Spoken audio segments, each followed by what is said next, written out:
Buenos días con todos. Vamos a hablar hoy sobre un tema que es bastante frecuente por la forma en la que clínicamente se manifiesta y como radiólogos creo que debemos saber qué buscar porque a veces estas lesiones o estas variantes anatómicas se nos pueden pasar por alto. Es por eso que he hecho este tema de síndromes de compresión vascular.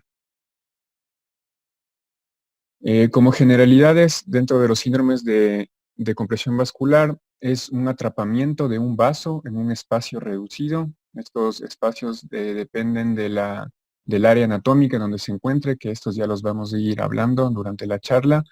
Entre todas los síndromes que puse en exposición, la mayoría de estos se daban en personas jóvenes, principalmente en mujeres. La sintomatología, como les dije, depende del vaso o el área comprometida. No solo a veces es vascular, sino también nervioso. Y pues es una sintomatología variada que puede ir desde sintomatología en los miembros superiores, molestias postprandiales, a la respiración, o incluso cuando ya es un poco más grave puede tener también síntomas como de trombosis venosa profunda. Entonces, para el diagnóstico, lo principal aquí es primero los síntomas, es decir, la clínica, lo que nos refiere el médico que está a cargo del paciente y, por supuesto, saber, según esta clínica, lo que nosotros vamos a buscar en la imagen. Dentro de estas patologías, en la mayoría de estudios, lo principal que se utiliza es la arteriografía, la angiotomografía, la angioresonancia y la ecografía. De estas, la arteriografía antes en algunas son el gold estándar y pues ahora ya casi no se utiliza mucho para el diagnóstico, más bien ha quedado relegada para los procesos endovasculares con los que se pueden resolver o intentar resolver este tipo de síndrome. Entonces, dentro de los síndromes de compresión vascular, los que he escogido para hablar esta charla son el síndrome torácico superior, el síndrome del ligamento arcuato medio, el síndrome del cascanueces o nutcracker y el síndrome de Meitornia. Entonces, en cada uno de ellos vamos a ir hablando principalmente de los hallazgos imaginológicos que vamos a buscar y la clínica. Entonces, en el primer síndrome, que es el síndrome de torácico superior o el síndrome de atrapamiento torácico, en otras le describen también como el síndrome del desfiladero superior. Este se trata de la compresión de los vasos y el plexo braquial en el estrecho torácico superior, como vemos aquí en este esquema. Entonces, en el estrecho torácico superior o el opérculo torácico, anatómicamente nosotros podemos dividir en tres áreas. Tenemos aquí el 1, como vemos aquí, que se refiere al área del triángulo escalénico, en donde aquí están presentes tanto el escaleno anterior, el medio y el posterior, que en la mitad del anterior y en medio va a pasar el paquete vasculonervioso del cuello, es decir, el plexo braquial y la arteria subclavia. Cabe destacar que en esta primera porción no pasa la vena subclavia.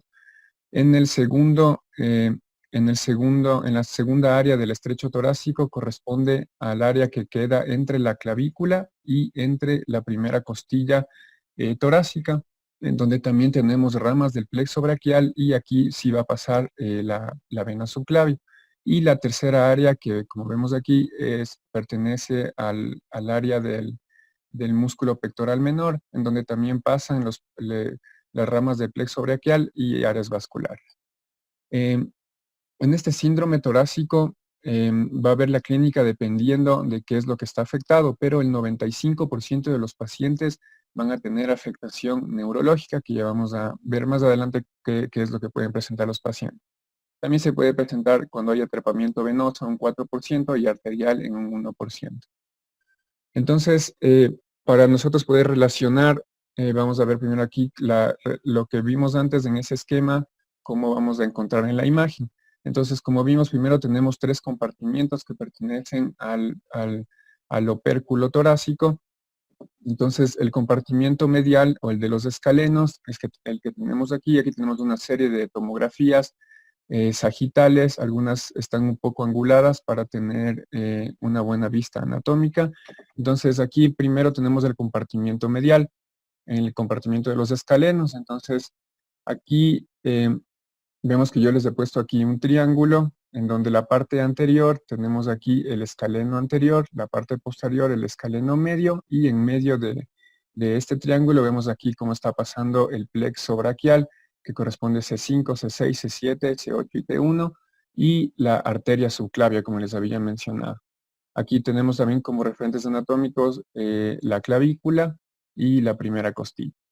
En el compartimento medio, como les había hablado, que este corresponde al espacio que queda entre la clavícula, que vemos aquí, y la primera costilla. En cambio, aquí también vemos cómo pasan ramas del plexo braquial, y como les había mencionado antes, aquí ya va a pasar la vena subclavia. Y en el compartimento más lateral, que corresponde al músculo pectoral menor, vemos aquí tenemos la clavícula, acá abajo tenemos más anterior el músculo pectoral mayor por detrás del pectoral menor, y vemos cómo detrás está pasando tanto la arteria y la vena axilar y ramas del plexo braquial. Entonces, como vemos, en todas estas áreas de aquí son lugares potenciales de compresión tanto para el área vascular como para el área nerviosa, y como vemos hay bastantes estructuras y pueden depender de cualquiera de ellas, tanto musculares, tanto óseas y cartilaginosas también.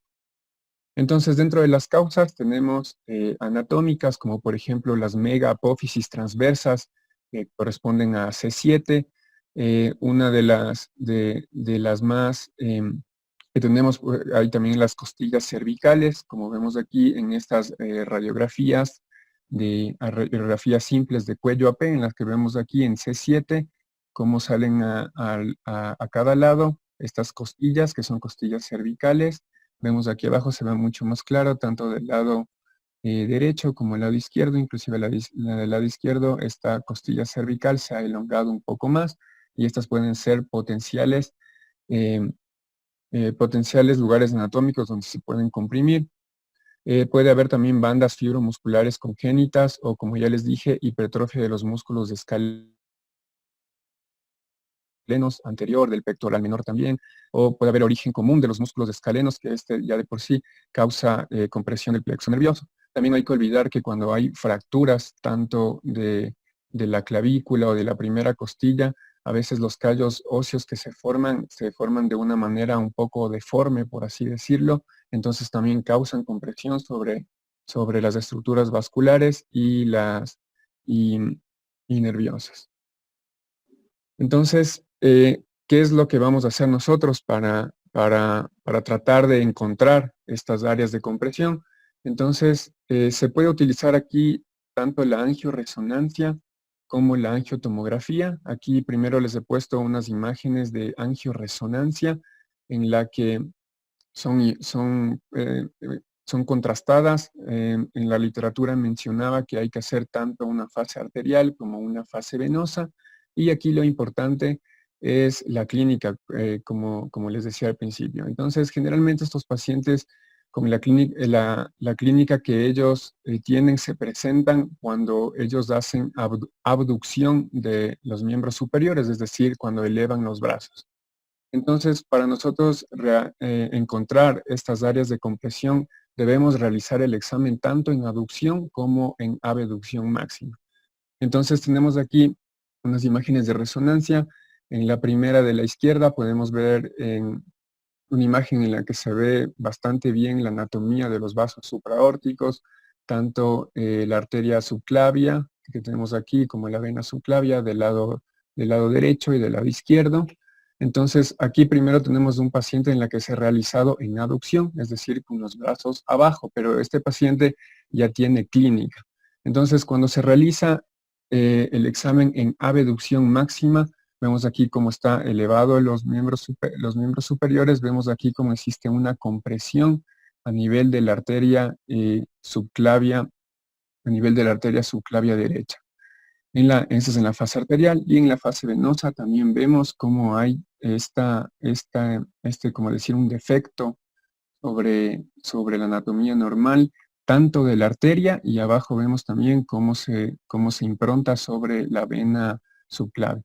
Acá tenemos otro paciente, igual los pacientes vienen con clínica, En aducción vemos cómo los brazos hacia abajo, cómo se delimita bastante bien la parte arterial, y cuando eleva los brazos vemos que hay estas impresiones sobre las arterias subclavias, tanto del lado izquierdo como del lado derecho.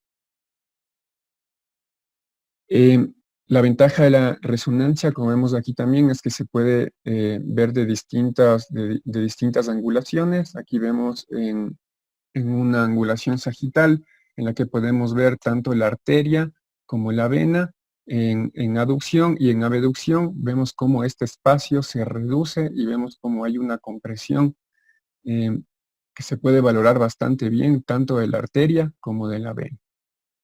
También otros métodos que nos sirven es la tomografía. Vemos aquí estos estudios de abajo que ya son reconstrucciones volumétricas de la tomografía, en la que vemos aquí cómo tenemos una arteria subclavia izquierda en aducción. Podemos ver bastante bien la luz de la arteria, que no hay compresiones en ningún lugar de su trayecto. Y cuando hacemos el examen en abducción, podemos ver cómo la luz en esta área de la arteria subclavia izquierda es reducida notablemente. Ya, entonces, como resumen de esta parte del síndrome, la tomografía es especialmente útil en valorar la relación entre los vasos y las estructuras óseas. Podemos determinar el porcentaje de la estenosis arterial, como vimos en las reconstrucciones, y las limitaciones es que aquí no podemos hacer bien un análisis del plexo braquial. Resonancia nos da en la literatura, leí que nos daba este plano sagital puro, es decir, que nosotros podemos ver tanto las estructuras vasculares como las estructuras nerviosas. A veces tenemos la restricción en la elevación del brazo cuando el paciente está dentro de la máquina, o en individuos muy delgados con escaso tejido adiposo, que a veces no nos da un contraste entre las estructuras que podemos ver. La RX es esencial en este síndrome porque nos ayuda a descartar anomalías óseas, como vimos, sobre todo las costillas cervicales. La arteriografía para demostrar la presencia de una compresión extrínseca, pero en cambio no permite un claro diagnóstico en la estructura anatómica implicada, mientras que el ultrasonido podemos ver una correlación directa entre los síntomas inducidos, es decir, cuando el paciente levanta los brazos y la visualización de los mismos. Podemos ver mejor delimitación de partes blandas, pero el inconveniente es que no nos permite una correcta visualización del estrecho torácico superior. Dentro de la clínica, cuando hay afectación neurológica, generalmente hay afectación del nervio cubital o las ramas de C8 y T1, en la que el paciente presenta debilidad motora, atrofia de los músculos hipotenares, e interóseos, dolor y parestesias, o afectaciones del nervio mediano, como puede haber síntomas en los dedos índice, medio, así como el flexor del antebrazo. Cuando hay arterial, el paciente puede presentar cansancio, frialdad, debilidad, dolor isquémico, parestesias, el dolor torácico atípico como pseudoangina y el fenómeno Raynaud. Y cuando hay afectación venosa, como edema, distensión venosa, formación de colaterales, cianosis, y este síndrome, el síndrome de Paget-Schotter, que es un edema de distensión venosa de esfuerzo. Vamos al segundo síndrome, que es el síndrome del ligamento arcuato. Aquí, primero hay que explicar que el ligamento arcuato es un arco fibroso que une las pluras diafragmáticas a través del hiato aórtico. Normalmente, en las personas tiene un trayecto craneal al origen del tronco celíaco a la altura de L1, pero en un 10 a 24% de la población este ligamento está un poco más por debajo y cruza por delante del tronco celíaco. Entonces, cuando hace esto, lo comprime.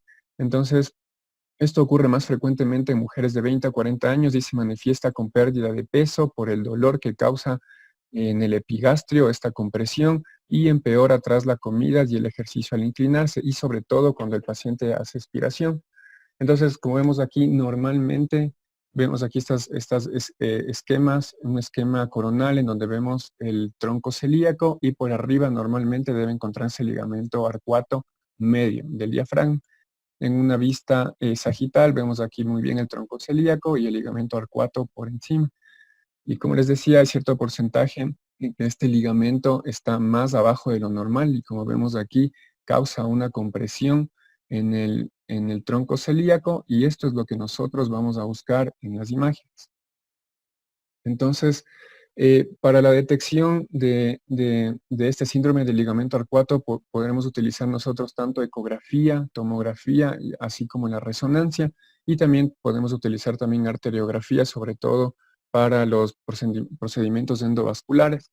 Entonces, lo que nosotros vamos a buscar, como vimos, cuando el ligamento arcuato causa esa compresión, lo que nosotros vamos a buscar en los estudios, tenemos aquí primero una tomografía, una tomografía contrastada en la que podemos ver aquí la arteria aorta, por arriba vemos el tronco celíaco y por debajo la arteria mesentérica superior. Entonces lo que nosotros vamos a buscar es esta indentación que causa el ligamento arcuato sobre el tronco celíaco. Al causar esta indentación, también cabe decir que se puede medir. Normalmente más de 4 milímetros ya se considera como que el ligamento arcuato es más ancho de lo normal.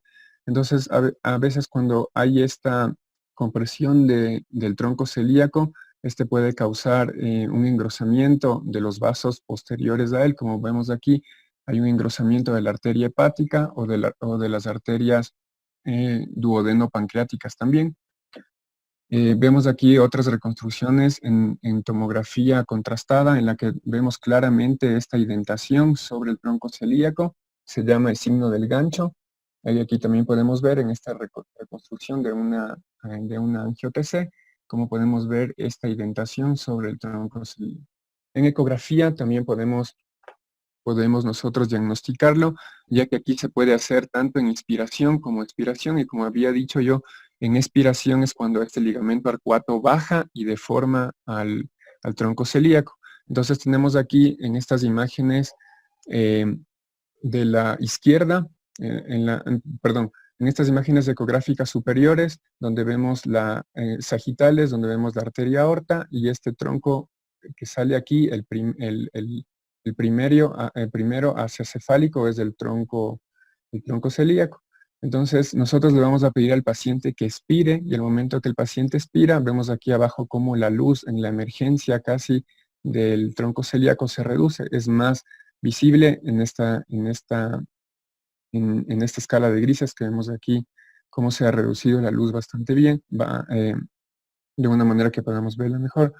Entonces, cuando nosotros hacemos también un Doppler color, se puede ver aquí cómo cuando el paciente expira hay una reducción bastante significativa, y nosotros también podemos hacer un Doppler espectral sobre el área de estenosis, en donde vamos a encontrar velocidades aumentadas. Decía en la literatura que consulté que la estenosis en la emergencia, cuando es más de 400 centímetros por segundo, es casi diagnóstico de un síndrome arcuato.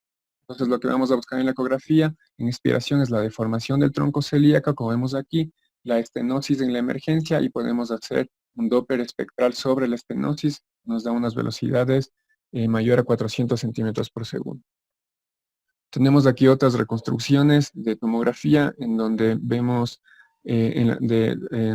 reconstrucciones sagitales, donde vemos el signo del gancho, esta indentación. También vemos aquí en una reconstrucción axial, como justo en la emergencia del tronco celíaco, la luz se reduce bastante. Y aquí inclusive en este paciente que tiene una prótesis aórtica, también se puede ver la misma indentación en todas las reconstrucciones que se ha hecho sobre el tronco celíaco. Tenemos aquí unas imágenes de arteriografía, en donde, como les había dicho, principalmente se utiliza para procesos endovasculares. Como vemos aquí, se ha puesto un stent, y en el control por tomografía se ve cómo el stent ayuda a mantener la luz del tronco celíaco. Otro síndrome del que vamos a hablar es el síndrome del cascanueces o síndrome de Nutcracker. Algo de historia nada más, es que De Sheppard atribuyó el término. ¿Sí? Perdón, continúo nomás. Se atribuyó el término Nutcracker. Entonces, este síndrome, lo que se trata es, como vemos aquí en este esquema, tenemos aquí la vena cava, la arteria aorta, y anatómicamente sabemos que la vena renal izquierda va a tener un trayecto más largo por la disposición que tiene la vena cava. Entonces, normalmente esta pasa por detrás de la arteria mesentérica superior y por y anterior a la aorta. Entonces pasa por debajo, por decir, de este ángulo que forma la arteria mesentérica superior y la aorta. Entonces, en el síndrome lo que se da es por un pinzamiento que hay entre estas dos estructuras de la mesentérica superior y de la arteria aorta. Entonces, está bien, em, semánticamente se debe decir síndrome del cascanueces anterior, porque también pueden haber variantes de la vena renal. Por ejemplo, el 17% puede haber una vena renal circumaórtica, es decir, que rodea la aorta, o también puede haber variantes anatómicas en la que la vena renal está por detrás de la aorta y en cambio el pinzamiento puede suceder entre la columna vertebral y entre la aorta. Entonces aquí se debe decir síndrome del cascanueces posterior. Entonces, síndrome de cascanueces solo se refiere a todas estas tres variantes. Es bien dicho decir síndrome del cascanueces anterior cuando es entre la aorta y la arteria mesentérica superior. Entonces, causas, tiene algunas causas, por ejemplo, se ha propuesto la tosis renal posterior, obviamente si el riñón está más para posterior de su ubicación normal, em, va como que a alar un poco la vena renal hacia atrás y ésta se comprime sola sobre la arteria aorta. Cuando hay un curso anormalmente alto de la vena renal izquierda, que ésta va hacia la pinza que forma o hacia el ángulo que forma la vena mesentérica superior y la aorta, hay ramificaciones anormales de la arteria mesentérica superior. Generalmente se da en personas jóvenes, sobre todo en mujeres de tercera a cuarta décadas de la vida.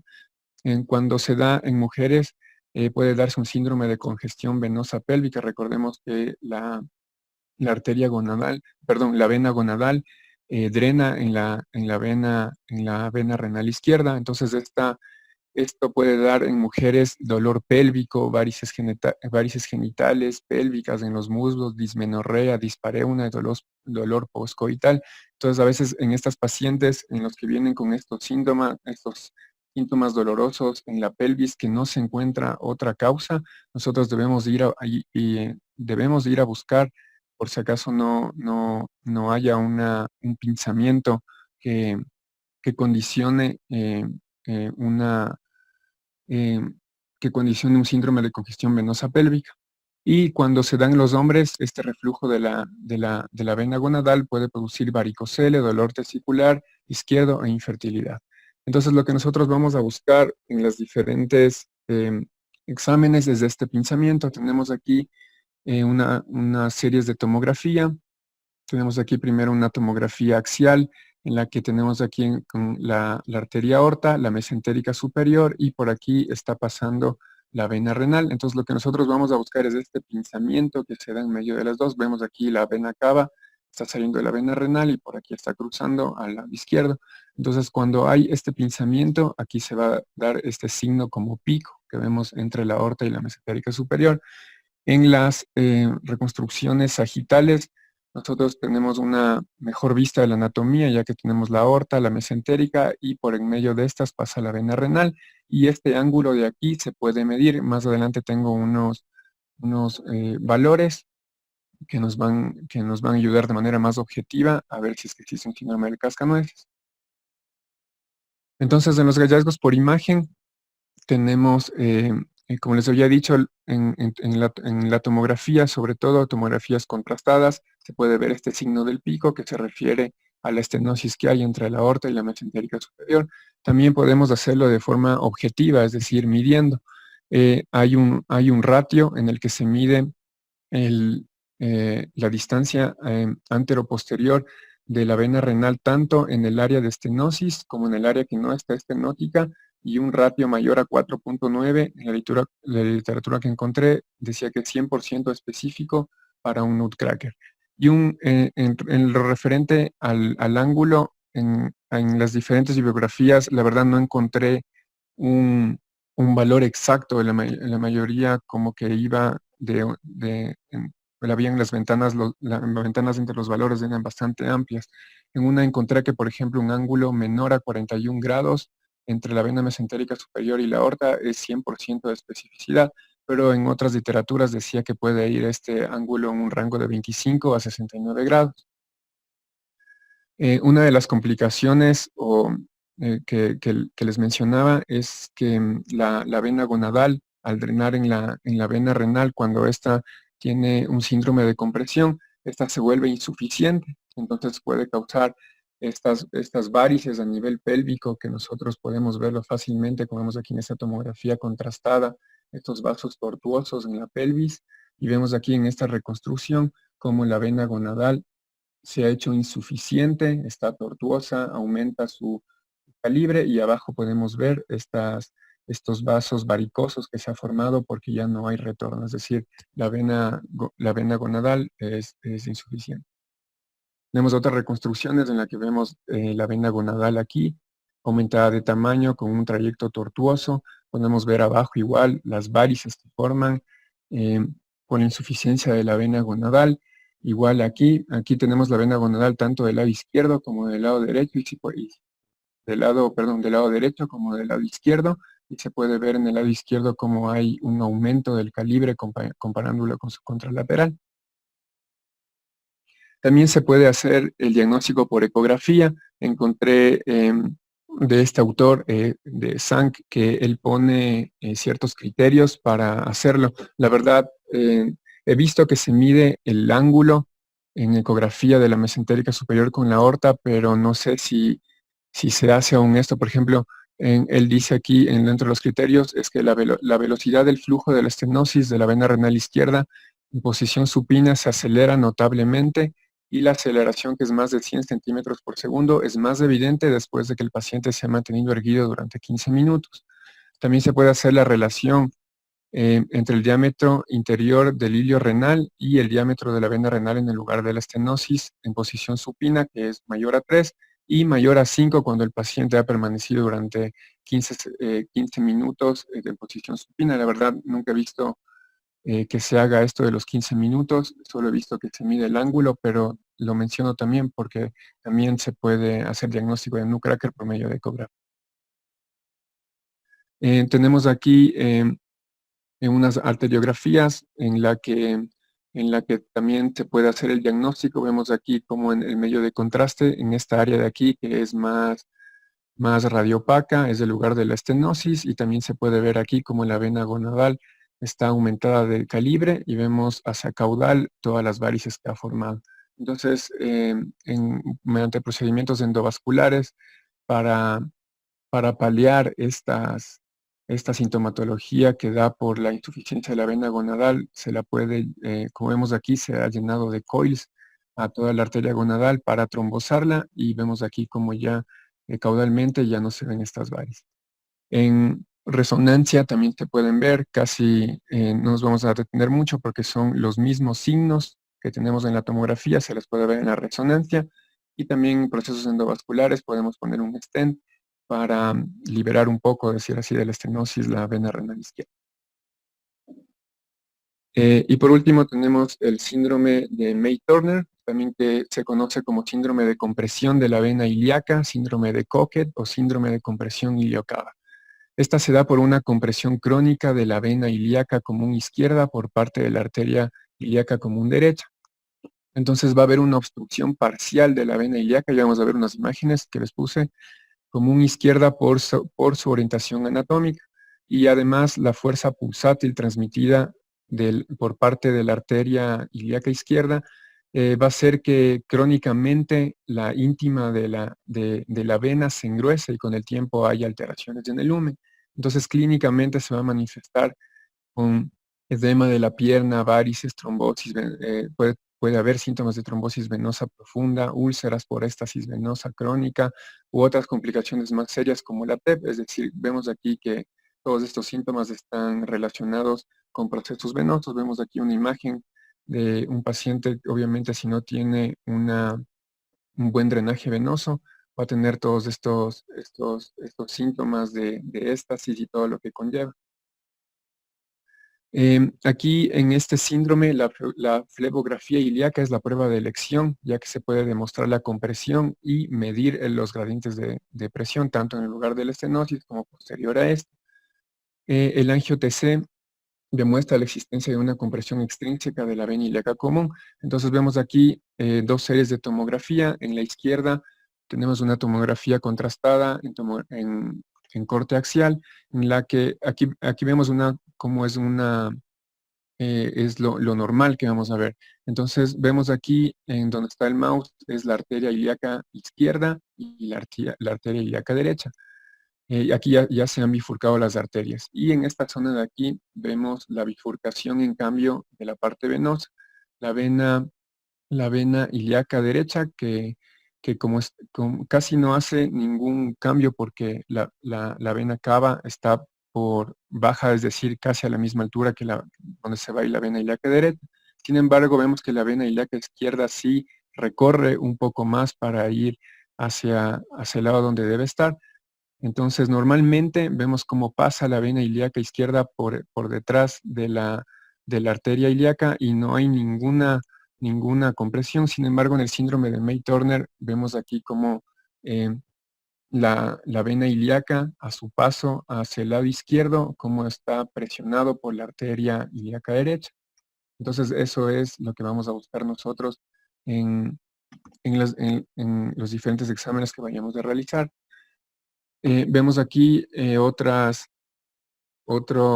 tomografías en la que vemos de la misma forma como la vena ilíaca izquierda se encuentra presionada por la arteria ilíaca derecha a este nivel. Entonces, cuando hay una compresión en esta área, vemos aquí un corte más caudal en la que ya podemos ver los vasos femorales. Entonces, la vena femoral del lado izquierdo vemos cómo está bastante más aumentada de calibre que su contralateral. Y aquí en esta arteriografía o venografía, aquí en la literatura encontré esta flecha marca el lugar de la estenosis. Sin embargo, no le veo tan claro yo, pero lo que sí se puede ver es la gran colateralidad que ha formado el sistema venoso del lado izquierdo para tratar de, de de drenar toda la sangre que viene del miembro inferior del mismo lado. Entonces, aquí igual tenemos en la literatura igual dice que se puede ver aquí el lugar de la compresión. Sin embargo, yo la verdad no le veo bien, pero igual se puede ver esta gran colateralidad que tiene, que son como signos indirectos de que hay una compresión más gasocefálico. Y por este mismo arteriografía nosotros podemos hacer procesos endovasculares, como vemos en este paciente que se ha colocado un stent para, para tratar de mejorar este lugar de estenosis. Entonces, como conclusiones, tenemos que los síndromes de compresión venosa vascular tienen una clínica casi específica para guiarnos a su diagnóstico. El eco, la tomografía y la resonancia son técnicas que se aplican en todos estos síndromes, tanto para la caracterización como para estudios funcionales, como vimos, como puede ser el eco y la arteriografía. Y la mayoría son tratables mediante técnicas endovasculares y es importante, eso sí, la anatomía para poder identificarlos y los signos para saber qué buscar con la clínica que nos ha dado el médico tratante, dueño del paciente. Y eso sería todo. No sé si hay alguna pregunta o alguna acotación por los doctores. Muchas gracias.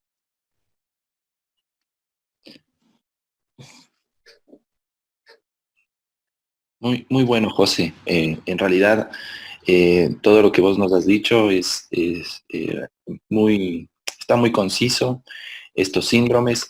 Eh, yo sí quería agregar unos conceptos, unas imágenes, pero no sé si antes hay alguna pregunta o algún otro comentario, no sé.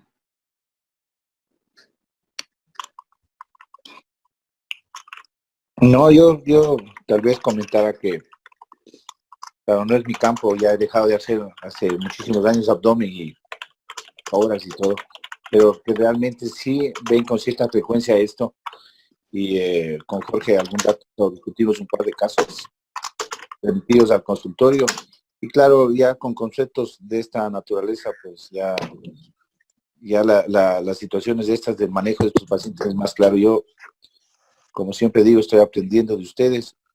Y bueno, vamos a ver qué más nos da Jorge. Algún rato, si hay la oportunidad, podemos hablar de los conflictos neurovasculares, pero a nivel de cabeza y cuello, principalmente a nivel de los pares craneales, que también tiene una clínica específica. Así que no es aislado en tórax, abdomen o cuello, sino que es en todo lado este problema de los conflictos neurovasculares. Chévere. Bueno, en realidad simplemente les quería mostrar algunas imágenes que se han obtenido en pacientes del consultorio y fíjense que sí se ve, ¿no? Esto cuando es el síndrome de ligamento arcuato medio o SLAM, el síndrome SLAM, es básicamente esto, ¿no? Ver cómo se va indentando en las reconstrucciones 3D, pero a veces también se ve mucho mejor en las reconstrucciones MIP sagitales, porque se logra ver incluso los tejidos de partes blandas de ahí que indentan al ligamento, ¿no? Y vemos acá cómo en las axiales, vemos cómo es parte del ligamento arcuato medio el que está justamente indentando en esa zona. Eso como un ejemplo de este. De ¿Puedo ahí, añadir algo ahí, Jorge? claro, dime. Que justo en esa imagen, que tienes que tener cierto nivel de sospecha Tal cual. Sí. clínica para poder ver, para poder buscar el síndrome del ligamento arcuato medio, porque si tú ves si tú le analizas una tomografía normal, en el que si no buscas el plano sagital puro, no vas a buscar esa compresión. ¿Y cuál es la clínica? Pues es bastante inespecífica, que van a poner dolor abdominal en estudio. Y averiguándoles lo que había dicho José, es dolor postprandial, porque el intestino no logra suplir o comienza a tener cierta dificultad para suplir su aporte venoso y tener y lograr digerir, ¿no? Entonces tienes que tener cierto nivel de sospecha y si te piden dolor abdominal y no ves nada más, tienes que ir a buscarle en el plano sagital para poder ver eso, ¿no? Tal cual. Fíjense cómo en las imágenes axiales realmente es re difícil, o sea, no logramos ver ningún hallazgo que nos llame mucho la atención, pero claro, en el plano sagital se logra ver bien esa indentación ahí. Y habitualmente las tomografías se hacen en inspiración, entonces a veces si es que tenemos la sospecha y el cuadro clínico es bastante sugestivo, lo que se puede hacer es una toma en expiración. Ya no importa tanto el contraste ahí porque las estructuras las vas a poder notar, pero tener una adquisición en expiración, sobre todo de esa zona, puede ayudar a ver mejor la compresión, ¿no? Entonces, eso también sería bueno de tener en cuenta. Ese con respecto al SLAM. Acá, aquí, digamos. Estos solamente son ejemplos también para que se fijen del día a día del síndrome de Nutcracker, ¿no? El Nutcracker sí tiene una clínica también inespecífica, pero que básicamente es o hematuria o síndrome de congestión pelviana, justamente por esa dilatación de la vena ovárica. Y entonces vamos a ver esto, ahí tengo varias imágenes simplemente para que vean lo mismo que ya nos explicó José. Bastante dilatada la vena renal izquierda, a veces con múltiples colaterales ahí, varicosas, se mide obviamente el ángulo que existe entre la arteria mesentérica superior y la aorta, y por en medio de ambos vemos cómo pasa la vena, que en este caso vemos la porción que está un poquito dilatada, ¿no? Bueno, eso es simplemente para mostrarles un poco más de imágenes de lo mismo que ya nos explicó José, ¿no? A veces el ángulo es un poco complicado y es verdad, no hay un consenso en la literatura, pero cuando mide menos de 35 es casi siempre seguro que es un síndrome de Nutcracker, o por lo menos lo tienes que poner como un alto grado de sospecha. ¿Ok? Obviamente va a depender de que el paciente tenga la clínica, ¿no? Entonces simplemente más reconstrucciones para que ustedes ya se fijen, estos son ya casos de libro. Pero lo más importante que yo quería agregar ahora es justamente con respecto a los otros dos síndromes. No sé si quieren agregar algo de este último que vi. Pero bueno, con respecto a los otros dos síndromes, una cosa que sí es importante de saber es que las compresiones son obviamente primero a nivel venoso. Cuando hablamos del síndrome del opérculo torácico, la clínica es básicamente nerviosa, la mayoría de los pacientes, pero la compresión que yo puedo ver más clara es siempre la compresión venosa, primero. ¿Por qué? Porque obviamente es una estructura que tiene menos capa elástica en la pared y por lo tanto se comprime más fácil. Entonces, cuando tengo sospecha del síndrome del opérculo torácico, una de las posibilidades es hacer venografía indirecta. Venografía directa. La venografía directa consiste justamente en inyectar contraste a través de las venas, ¿ok? Esto bien diluido, pero la inyectamos a través de las dos venas en ambos miembros superiores, ¿ok? Esto es algo que no se suele hacer, pero que nos ayuda muchísimo en el diagnóstico. Y les voy a mostrar acá algunas imágenes, ¿ok? La cantidad de contraste que se inyecta es mínima, porque como lo inyectamos diluido, no estamos inyectando la misma cantidad que el paciente puede soportar, ¿ok? Eso nos hace que podamos hacer varias adquisiciones y podemos hacer justamente las adquisiciones con los brazos abajo y con los brazos arriba. Después se puede complementar con la inyección y el estudio habitual, o sea, hacer la fase arterial después, aunque como les digo, en las arterias es menos frecuente ver la compresión y donde se ve mejor la compresión es en las venas, ¿ok? Entonces, ¿qué es lo que se hace? Bueno, ahí está más o menos el detalle de cuánto se puede utilizar, que es bastante diluido. Pero lo que quiero que vean es sobre todo las imágenes, ¿no? Entonces, fíjense cómo la reconstrucción, como no tengo todavía el árbol arterial pintado, o sea, de hecho solamente estoy haciendo una adquisición casi inmediatamente después de lo que estoy inyectando el contraste, entonces se puede ver muy bien el detalle de dónde están las compresiones a nivel venoso, ¿no? Tanto con el paciente con los brazos hacia abajo, como con el paciente con los brazos hacia arriba, ¿sí? Entonces, eso es lo que quería que vean. A veces en el síndrome de opérculo torácico lo que nosotros hacemos es una angio convencional, brazos abajo, brazos arriba, pero hacer este tipo de procedimiento a veces es mucho mejor para el tema del diagnóstico de la compresión venosa, que a veces no se logra ver en la angio convencional, ¿no? Entonces, fíjense ahí cómo se ve clarita la zona que está obstruida, a veces incluso con trombosis. Esto lo pierdo cuando hago una angio convencional, ¿ok? Muy bien, fíjense, está inyectándose contraste directamente desde la vena y va subiendo el contraste, obviamente, y se delimita mucho mejor también el área de trombosis. Bueno, simplemente mostrarles eso. Ahí está un stent en la vena subclavia, que eso es algo que se hace para justamente ayudar a que se mantenga firme y no se comprima. Y en el otro caso es exactamente lo mismo.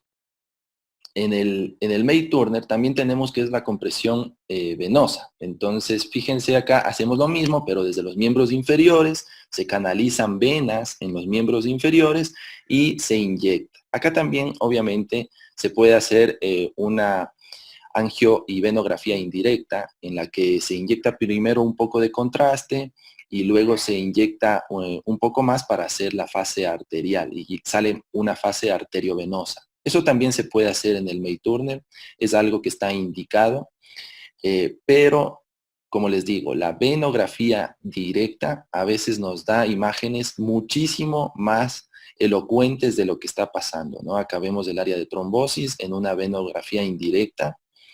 Quiero mostrarles estas de acá. Vean, esta imagen de acá es de una venografía. Se inyecta, si se dan cuenta que esto es vena cava, ¿no? O sea, no estoy acá viendo arterias, estoy viendo venas. Entonces, se inyecta desde los miembros inferiores, en ambos miembros inferiores, material de contraste diluido.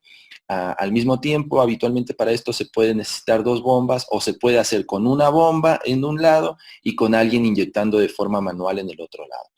Y tenemos estas imágenes donde vemos muchísimo mejor todas las colaterales de las estructuras venosas, ¿no? Que van llegando. Obviamente también vamos a ver mejor la lesión, o sea, la estenosis a nivel, obviamente, del cruce de la ilíaca. Entonces, es simplemente agregar ese concepto de que se pueden hacer estas cosas, de que se pueden hacer en estos síndromes de compresión venosa, están indicados. Entonces luego, obviamente, como se ve en este caso, también se puede hacer después la angio con el protocolo habitual, y entonces vemos ahí también el detalle de lo que está pasando en las arterias. Pero lo más importante en estos dos síndromes es lo que está pasando en las venas. Fíjense acá en la vena, ¿ok? bueno, solamente quería agregarles eso, no sé si hay algún comentario. Hay un síndrome vascular que me parece que no fue topado, el síndrome de la arteria mesentérica superior. No sé si es que tal vez José tiene alguna información, que no es del nutcracker Claro. que habíamos visto, sino que este es una compresión de igual forma a nivel de la arteria mesentérica superior, pero con repercusión en el duodeno.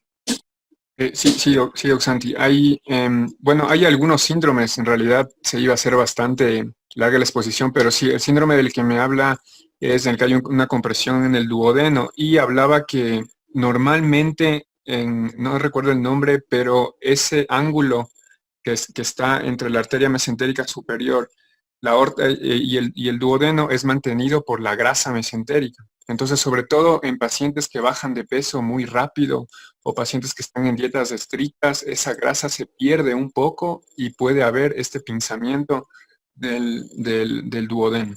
Es lo que había leído sobre este síndrome y sí puede dar síntomas obstructivos y es como más o menos como el nutcracker, en realidad Sí. ahí también se mide ángulos y la clínica es la misma pero con el intestino, es lo que había leído.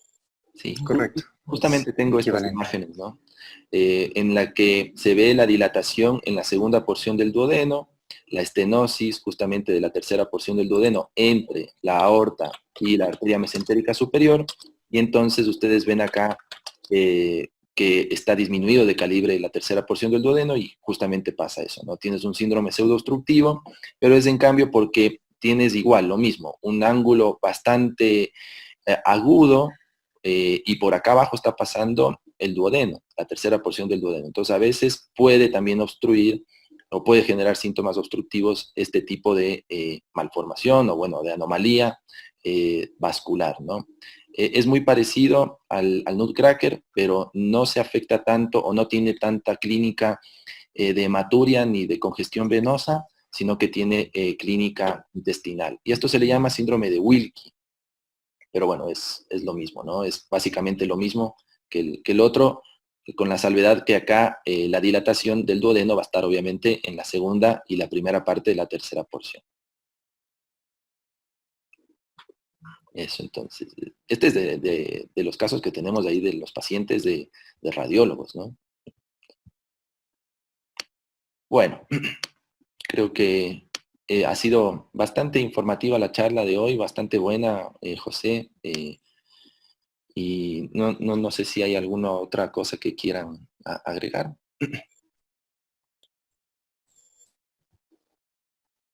Bueno, creo que estamos, ¿no? Entonces, volvieron las clases de las 7, pasen la voz y vamos entonces a tratar de mantenerlas.